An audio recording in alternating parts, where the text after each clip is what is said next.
श्री कृष्ण। अभी जो क्लास में आए वो भी और जो ऑनलाइन रिकॉर्डिंग देखते हैं सबको श्री कृष्णा। तो जो ऑनलाइन रिकॉर्डिंग देखते हैं वो भी प्रे करिए कि अभी की क्लास हम कृष्ण भगवान जी को समर्पित करते हैं। बहुत बहुत धन्यवाद। और हमारे बुरे कर्मों को माफ करिएगा। तो आज से 16वां अध्याय स्टार्ट होता है, चैप्टर 16। तो बड़ा इंटरेस्टिंग चैप्टर है ये। देवासुर संपद विभाग योग, जहाँ पे कृष्ण भगवान जी ने मनुष्य को दो हिस्सों में बांटा है ना। तो ये दो हिस्सों में आम भाषा में, बहुत ही सरल भाषा में बोलें, जो अच्छे हैं और जो बुरे हैं। तो उसके लिए कृष्ण भगवान जी ने कहा है, जो देवी संपदा को बिलोंग करते हैं, मतलब जो देवी संपदा से ना मनुष्य आए, और जो दूसरे हैं जो असुर संपदा से आए हैं। तो हम कैसे इसमें अंतर जाने, क्योंकि मनुष्य तो सब एक जैसे दिखते हैं, है ना। पहले के टाइम पे मतलब सतयुग में होता था कि मनुष्य मनुष्य था, असुर असुर दिखते थे, अलग ही दिखते थे। कलयुग में तो है कि मनुष्य ही असुर है, अंदर से, बाहर से एक जैसे ही दिखेंगे। तो इसलिए यहाँ पे कृष्ण भगवान जी हमको एक बहुत सरल उपाय बता रहे हैं कि अंदर से आपको कैसे समझ में आएगा। तो आप सबकी भी परीक्षा है ये समझने के लिए खुद को कि आप देवी संपदा से हैं कि असुर संपदा से। तो श्लोका 1 2 3 यहाँ पे कृष्ण भगवान जी ने स्टार्ट किया है। तो यहाँ पे कृष्ण भगवान जी बोलते हैं कि अर्जुन, मैं तुमको समझाता हूँ कि कैसे तुम समझो कि देवी संपदा से कौन है और असुर संपदा से कौन है। मतलब देवी देवता के ही, है ना, गुण लेके कोई मनुष्य आए हैं और असुर के गुण लेके मनुष्य आए हैं। तो इसमें कृष्ण भगवान जी मनुष्य के गुण, उनके, है ना, विचार, उनके भाव, उनके लक्षण, वो सब बता रहे हैं। तो उससे कृष्ण भगवान जी बोलते कि तुम समझ सकते हो कि कौन असुर है और कौन देवी संपदा से, है ना। जिससे कि हम बोले कि कौन अच्छा है और कौन बुरा है।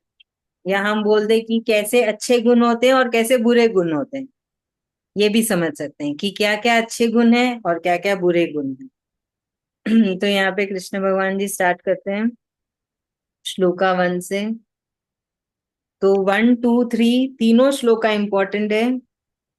उसका टॉपिक है जब क्रोध आता है, और जब कभी हमको किसी को माफ करना है ना। किसी ने हमें तकलीफ पहुंचाई है, दुख दिया है, कुछ भी नुकसान पहुंचाया है, और हमें उसे माफ करना।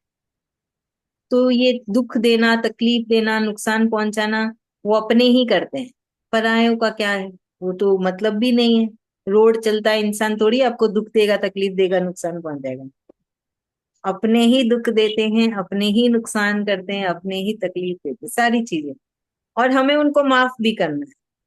तो इसलिए ये 3 श्लोका में से कोई भी श्लोका की चैंटिंग करिए, उसका जाप करिए, तप करिए, तो उससे आप में अपने आप आपके अंदर के भाव बदल जाएंगे, विचार बदल जाएंगे, और आप में इतनी शक्ति आ जाएगी कि आप उसे माफ कर दें। ठीक है, अब श्लोका 1 में कृष्ण भगवान जी चालू कर रहे हैं ये सारे गुण जो अच्छे इंसान के होते हैं, या सारे लक्षण, या सारे भाव, या सारे विचार जो देवी संपदा से आते हैं, या हम सोच रहे हैं देवी देवता के भी ऐसे ही गुण हैं, है ना।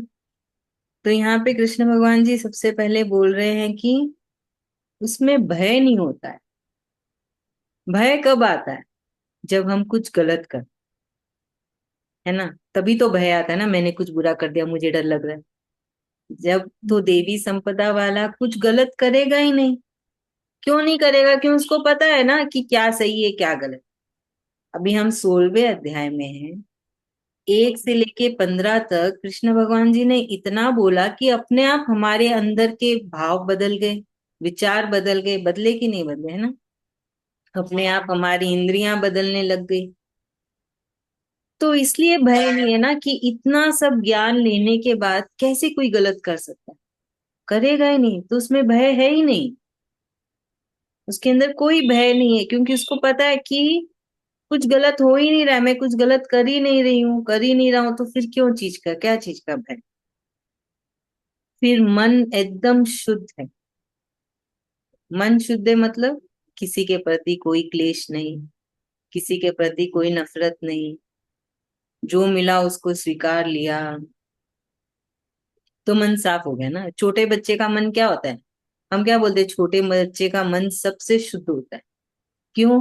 क्योंकि वो, उसको किसी के प्रति कोई गुस्सा नहीं है, कोई नफरत नहीं है, कोई क्लेश नहीं है, वो एकदम मस्त मौला के जैसे है कि नहीं, घूम रहा है, फिर रहा है, अपना रोज का जिंदगी जी रहा है। वैसे ही एक सच्चा भक्त कृष्ण का ऐसा ही होता है, उसको बस जो मिला है उसमें मस्त है, खुश है, अपना जी रहा है।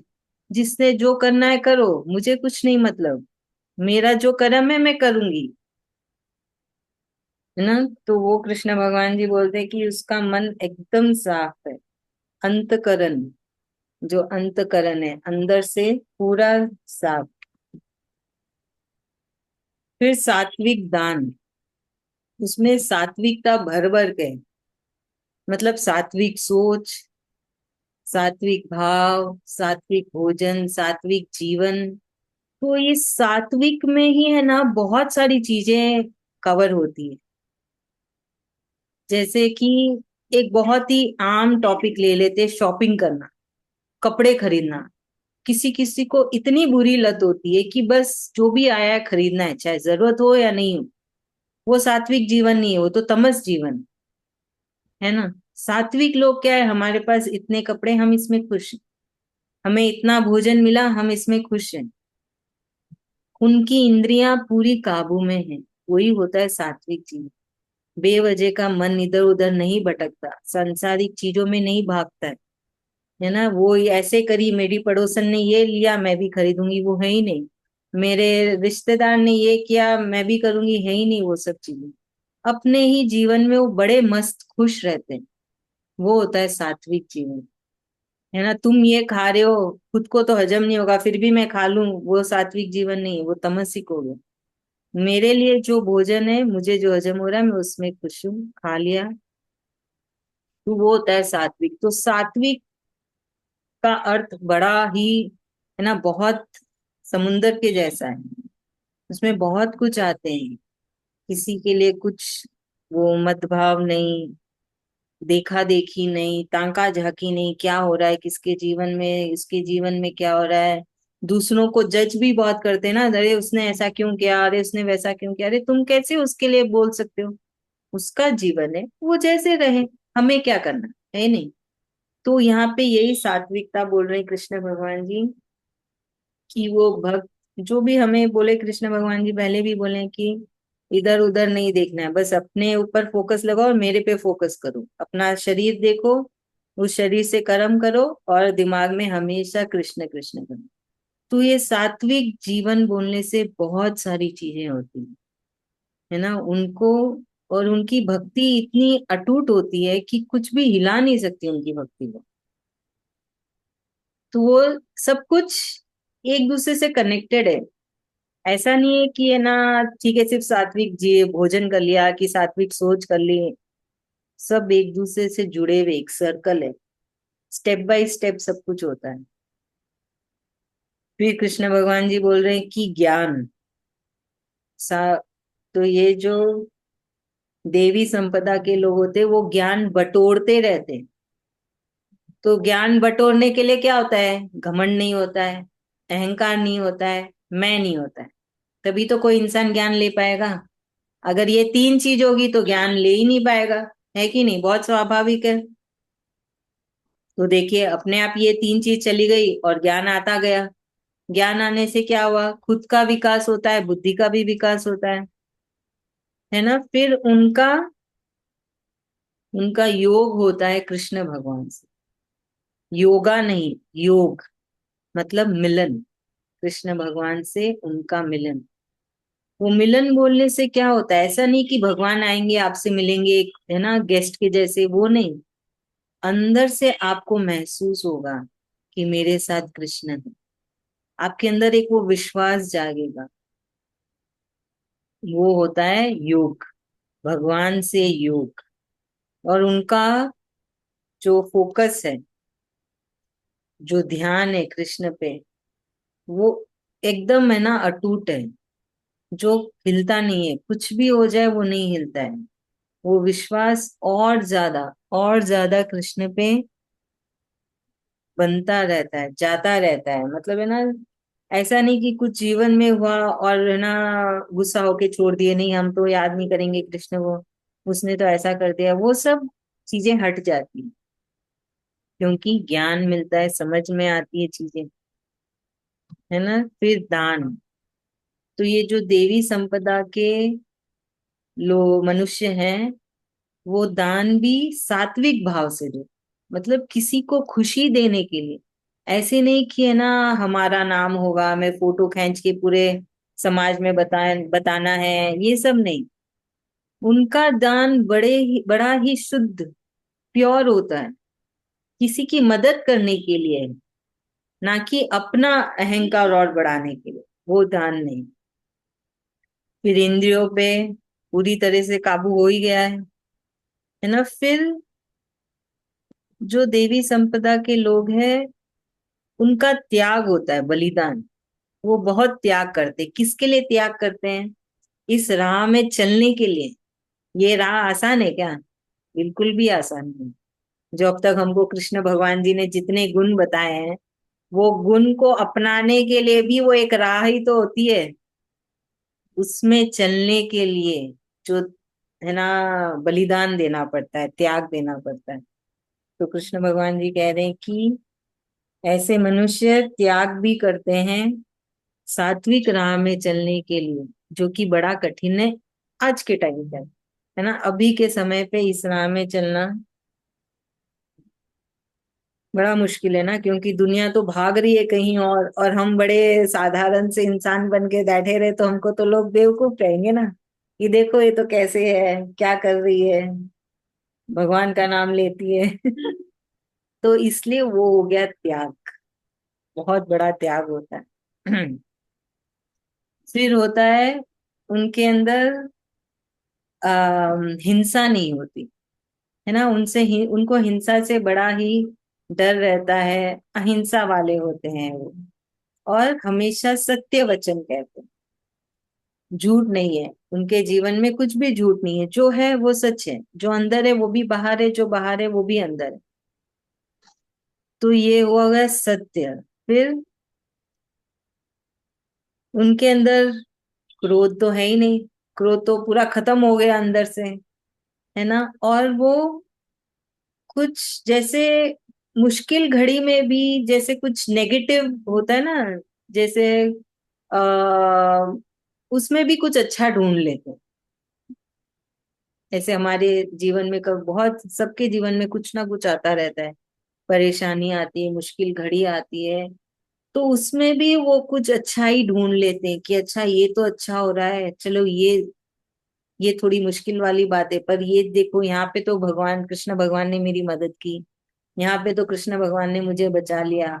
मतलब वो मुश्किलों में भी वो अच्छा ही ढूंढ लेते, है ना। किसी ने कुछ बुरा किया, पर फिर भी सामने वाले के ऊपर क्रोध ना आके उसको समझने की कोशिश की कि उसने क्रोध क्यों किया, शायद मैंने ही कुछ गलत किया होगा तभी उसको क्रोध आ गया।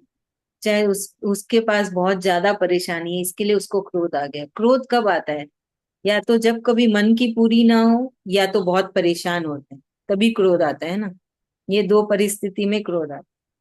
तो वो इस इंसान में इतनी क्षमता होती है उस चीज को समझने की, कि सामने वाले ने क्रोध किया है तो या तो मैंने कुछ गलत किया, या उसकी भी परेशानी मुझसे भी ज्यादा बड़ी है ताकि उसको क्रोध आ।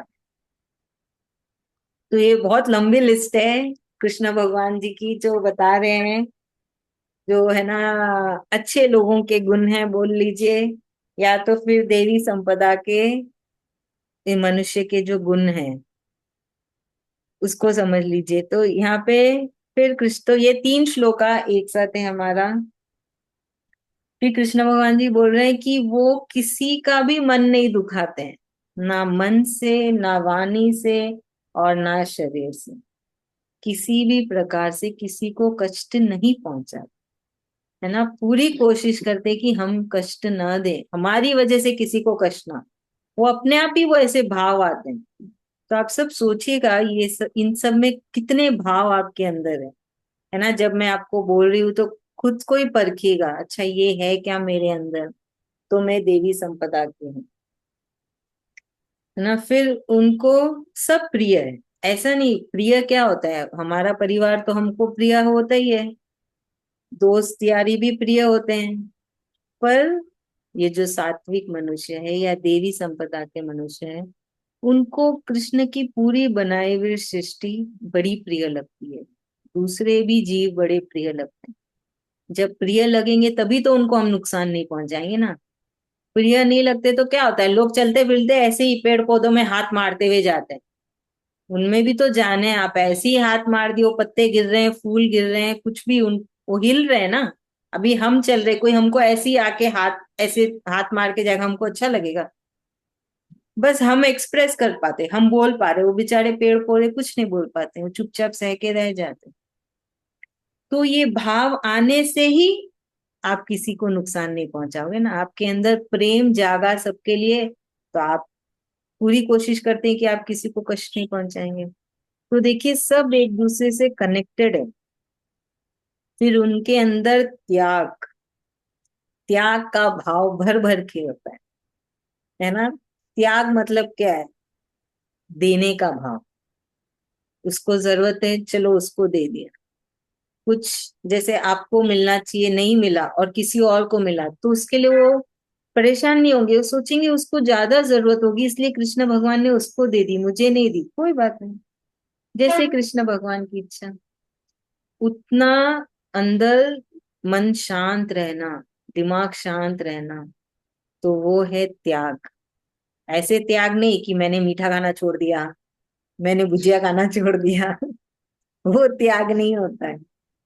त्याग होता है कि आपको नहीं मिल रहा है, जब आपको पता है मिलना चाहिए, मिल सकता है, पर नहीं मिल रहा है, किसी और को मिल रहा है, तो आपने स्वीकारा।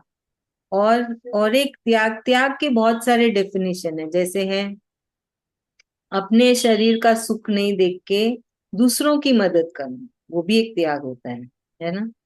कि खुद का शरीर का सुख नहीं देखा, मन का सुख नहीं देखा, पर जब किसी को जरूरत है तो उसके लिए सेवा की, उसके लिए आपने खुद को त्यागा, वो भी त्याग हो गया।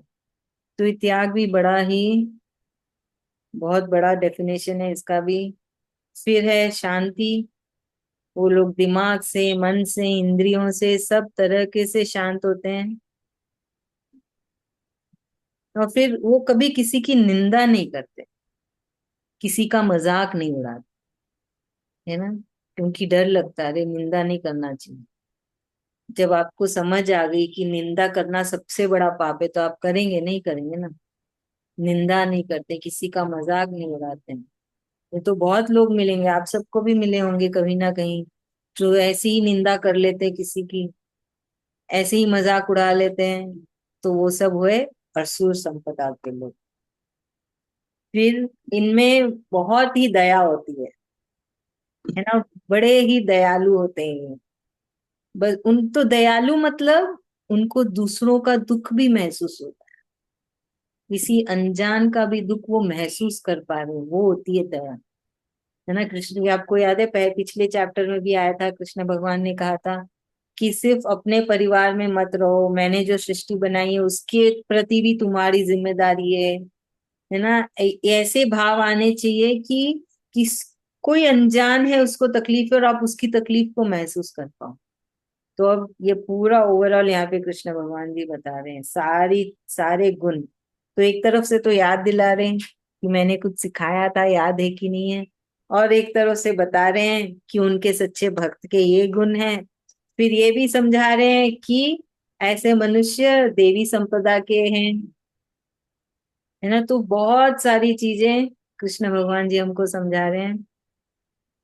फिर बोल रहे हैं कि वही उनमें है ना, वो नहीं है कि मुझे ये पसंद है, मुझे ये नहीं पसंद है ना। बहुत होता है ना लोगों को, अरे मुझे ये खाना नहीं पसंद, मुझे वो चीज नहीं पसंद है, मुझे वहां जाना नहीं पसंद है, मुझे उससे मिलना नहीं पसंद है। पर उनकी इतनी नापसंद और पसंद होती है। पर कृष्ण के भक्त में ऐसा कुछ नहीं होता है।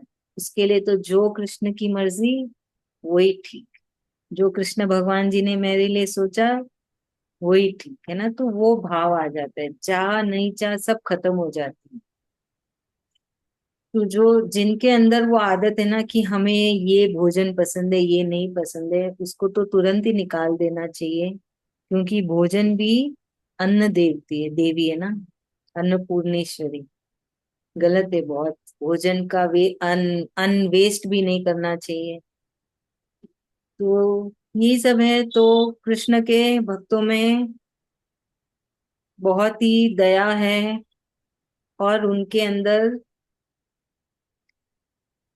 है ना किसी के प्रति कोई भी मतभाव नहीं है। फिर वो चाह न चाह वो द्वंद्वता भी खत्म हो गई उनके अंदर। और वो बड़े ही निर्मल है ना, उन बड़े ही निर्मल मतलब ऐसा नहीं कठोर है, वो नहीं है। बड़े ही निर्मल है, जैसी परिस्थिति वैसे वो ढल जाते। वैसे भी स्वभाव के लोग होते हैं ना, बड़े कठोर होते हैं, नहीं मुझे तो यही चाहिए, ऐसा ही होना चाहिए था, वैसा ही चाहिए था, ये क्यों हो गया वो क्यों हो गया। पर ऐसे नहीं होते कृष्ण के भक्त। वो बड़े निर्मल होते हैं। बस वही है, पानी के जैसे होते हैं, किसी भी बोतल में डाले, किसी भी ग्लास में डाले, कहीं भी डाले वो सेटल हो जाते हैं। फिर वो बड़े, क्या बोलते हैं इसको, एकदम ना, तो क्या बोलते हैं, एकदम सच्चे होते हैं। मतलब उनके अंदर कपटी नहीं है, कपट नहीं है, ना उनके अंदर छल है। वो एकदम सच्चे होते हैं बस। उनको छल कपट वो दूर दूर से, वो उनके पास नहीं आता है वो सब, वैसे वाले भाव और विचार। फिर वो बड़े ही है ना ईमानदार होते हैं। ईमानदार मतलब क्या होता है, ईमानदार हर हर सिचुएशन में, हर रिश्ते में होता है। कृष्ण के प्रति आपकी भक्ति भी ईमानदार होनी चाहिए, है कि नहीं। हमारे जो रिश्ते हैं आपस के, उसमें ईमानदारी चाहिए। हम जो कर्म करते हैं उसमें भी ईमानदारी चाहिए। सब जगह पे ऐसा नहीं है कि एक है ना काम करने वाला ही अपने बॉस के लिए ईमानदार होगा। हर इंसान हर सिचुएशन में ईमानदार होना बहुत जरूरी है। सबसे आसान तो ले लीजिए कृष्ण के प्रति आपकी भक्ति, जो कि प्रेम से होनी चाहिए, उसमें भी ईमानदारी होनी चाहिए। फिर इनमें ये बड़े तेज होते हैं। बड़ा स्वाभाविक है, तेज तो होना ही है। जब इतने सारे अच्छे गुण आएंगे तो अपने आप भी तेज हो जाएंगे। तो तेज का मतलब, जब इतना ज्ञान बटोर लिया तो इनकी बुद्धि का विकास हो गया, है ना। तो उनकी बुद्धि और एक मंद इंसान की बुद्धि में अंतर तो होगा ही। तो अपने आप ये तेज हो गए। मतलब उनको समझ में आती है चीजों को कैसे हैंडल करना है, सिचुएशन को कैसे हैंडल करना है, रिलेशन को कैसे हैंडल करना है ना, बाहर समाज में। तो वो सब चीज का बैलेंस करना सीख जाते। ऐसे नहीं कि सिर्फ परिवार में रहा, कि सिर्फ है ना सोसाइटी के लिए रहा, कि सिर्फ खुद के लिए किया, वैसा नहीं। वो सब चीज में बैलेंस कर लेते, सारी चीज को बैलेंस करके चलते, ताकि किसी को भी तकलीफ ना पहुंचे उनके वजह से। तो ये हमारा टॉपिक पहले भी आ गया कि वो किसी को भी ना मन से तन से, है ना, ना अपनी वाणी से किसी को भी तकलीफ पहुंचाते हैं। फिर उनमें क्षमा करने की शक्ति बड़ी तेज होती है, वो ऐसे ही सबको क्षमा कर देते हैं ना। उनमें धृति बहुत होती है, मतलब धैर्य, बहुत ज्यादा धैर्य होता है। और उनमें ये भी बहुत होता है, क्या बोलते हैं, चैलेंजेस को एक्सेप्ट करने का करेज, कि हम कर सकते हैं। हमारा जीवन तो क्या है, रोज एक नया चैलेंज लेके आता है, रोज एक नई चीजें सामने आती है। सोचते कि अभी जीवन ठीक रहेगा, पर नहीं, अगले पल कुछ और नया आ जाता है। तो उनमें बड़ा ही, है ना, क्या बोलते हैं, शक्ति होती है कि उन सबको झेल सके हंसते हंसते। गुस्सा करके, रोके, नफरत से तो सबको ही झेलते हैं, पर मुस्कुराते हुए कृष्ण को याद करते करते वो सब कुछ अपनाना, वो बड़ी बात होती है ना। फिर उनमें आ, शुद्धता बहुत होती है, मतलब ऐसे नहीं है कि है ना, आ, तन को भी साफ रखा, अपने आसपास की जगह को भी साफ रखा, है ना, सब चीज वही है, हर एक चीज को है ना अच्छे से किया, बैलेंस करके गया। क्योंकि देखिए ये टॉपिक पहले भी कृष्ण भगवान जी ने हमको समझाई थी कि हाइजीन, हाइजीन कहाँ से स्टार्ट होती है? खुद से, खुद से, फिर आसपास से, फिर बोलते हैं कि घर के बाहर भी निकल के देखो। तो जो घर के बाहर निकल के हम ऐसे ही कहीं पे भी कूड़ा फेंक देते हैं, वो सब बंद हो जाता है। तो ये सब सारी चीजें एक एक करके होती है, तो उनमें बड़ी ही शुद्धता होती है, और उनको किसी के प्रति कोई नफरत नहीं है, कोई भी है ना वो शत्रुपन नहीं है कि मुझे वो पसंद नहीं है, उसके लिए एकदम नफरत हो, क्लेश हो, वैसा कुछ नहीं होता है उन सब के अंदर। और उनके अंदर अहंकार, घमंड, मैं तो है ही नहीं, खत्म। कहाँ से आएगा? जब एक कृष्ण भक्त होता है उसमें ये सब चीजें हो ही नहीं सकती है। तो ये सब है देवी संपदा के लोगों के गुण, या बोल लीजिए कृष्ण भगवान जी के सच्चे भक्त के गुण, जो कि कृष्ण भगवान जी हमको बता रहे। तो ये सब चीजें हमको समझनी है कि हम कहाँ तक पहुंचे।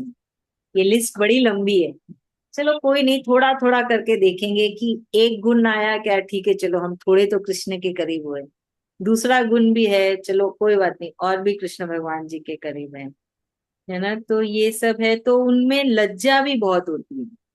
लज्जा तो आज के टाइम पे तो हम बहुत ही आसानी से समझ सकते हैं लज्जा का, है ना। लोग कमाने के लिए क्या क्या नहीं कर रहे हैं, मतलब कोई लिमिट ही नहीं रही। पर एक कृष्ण भक्त को पता रहेगा एक दायरा ना, कि इससे आगे ये गलत है, तो यहाँ तक ही रहना है, तो वो होती है लज्जा। ऐसा नहीं है कि जीन्स पहन लिया तो आप में लज्जा नहीं है, जीन्स पहनना भी ठीक है, पर सही सलीके से, है ना। तो वो होता है कि कुछ भी कार्य करो आप, आपकी वाणी में भी लज्जा होनी चाहिए, मतलब हम रेस्पेक्ट दे रहे हैं, दूसरों का मान कर रहे हैं।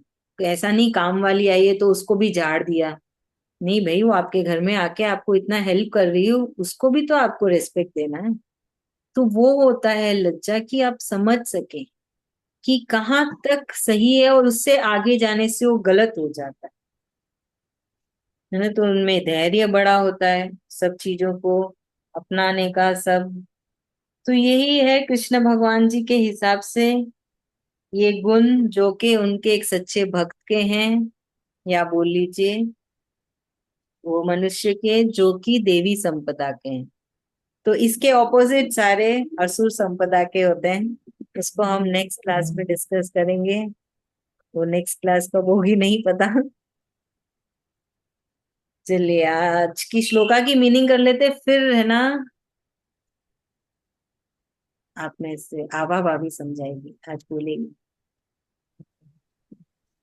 इस श्लोक में भगवान हमें समझा रहे हैं कि अभी तक 15 अध्याय तक भगवान जी हमें बता रहे थे, ज्ञान दे रहे थे। अब इस अध्याय में भगवान बता रहे हैं कि अंदर हमारे दोनों शक्तियां रहती है। अब जो कृष्ण के भक्त हैं जिनको ज्ञान हो गया है, तो वो जो असुरी शक्ति है उनकी वो धीरे धीरे समाप्त हो रही है, और दैविक शक्ति धीरे धीरे ऊपर उठ रही है। तो दैवी शक्ति जिसके अंदर होगी वो कृष्ण का सच्चा भक्त है। तो भगवान ने बहुत सारी गाइडलाइंस दे दी हम लोगों को, एक मैनुअल जैसा बना के दे दिया है, उसमें बहुत सारे पॉइंटर्स हैं कि हम लोग उसको देख देख के अपने आप को समझ सके कि हम कहाँ तक पहुंचे हैं। कभी हम कोई पॉइंट में अच्छे हो जाते हैं, कभी किसी में नीचे गिर जाते हैं, तो उसको हम देख देख के समझ सके कि हमको किस क्षेत्र में और काम करना है। जैसे भगवान को जो बहुत प्रिय है, उनके अंदर बहुत पेशेंस होता है।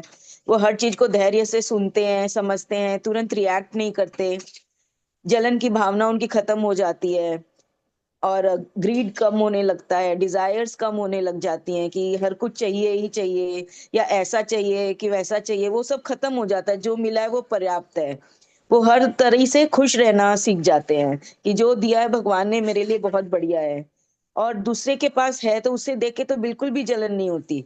ऐसा लगता है कि ठीक है ना, उसके कर्म के हिसाब से, उसकी जरूरत के हिसाब से भगवान ने दिया है।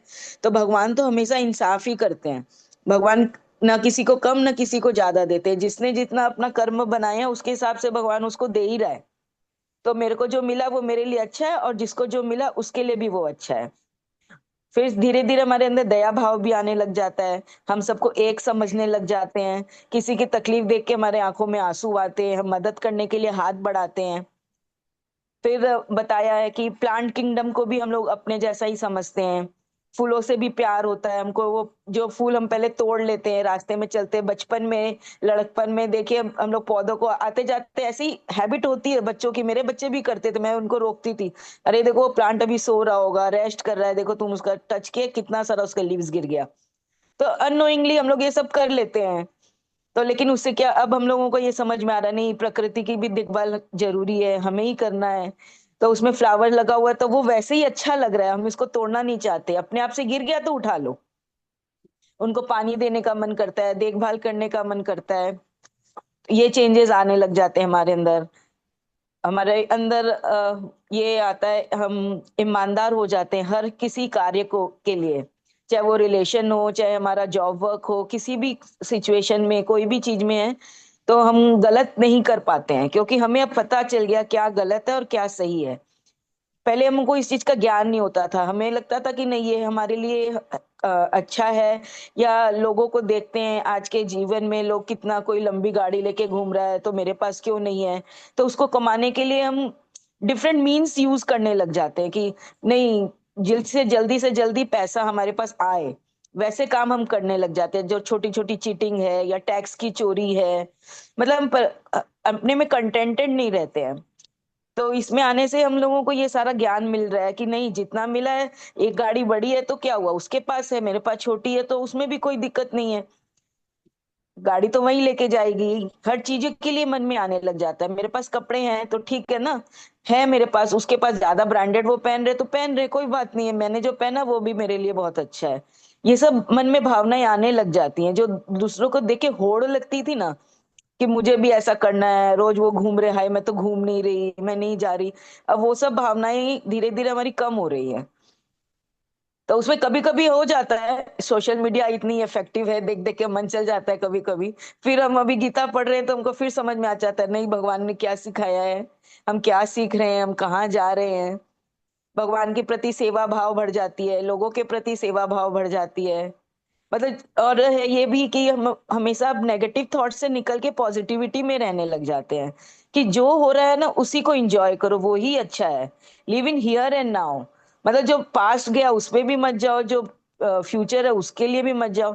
यही नहीं मालूम ना अगली सांस फ्यूचर है भी कि नहीं है। जो सांस चली गई वो पास्ट हो चुकी है, जो आने वाली है वो फ्यूचर आएगा भी कि नहीं हमें नहीं पता।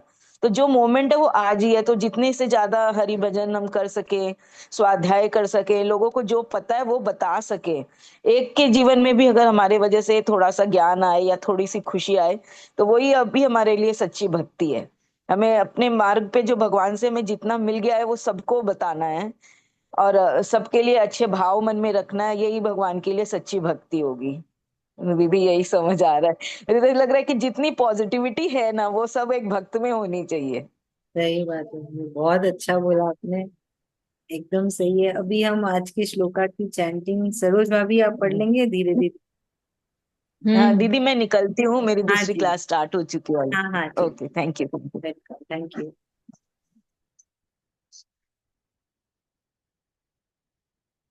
श्री भगवान उवाच भयं सत्त्व अभयं सत्त्व संशुद्धिर् ज्ञानयोग व्यवस्थितिः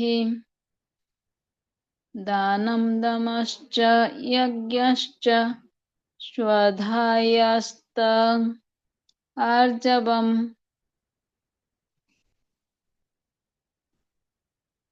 अहिंसा सत्यमो क्रोधस् त्यागः शान्तिरपेशुनम्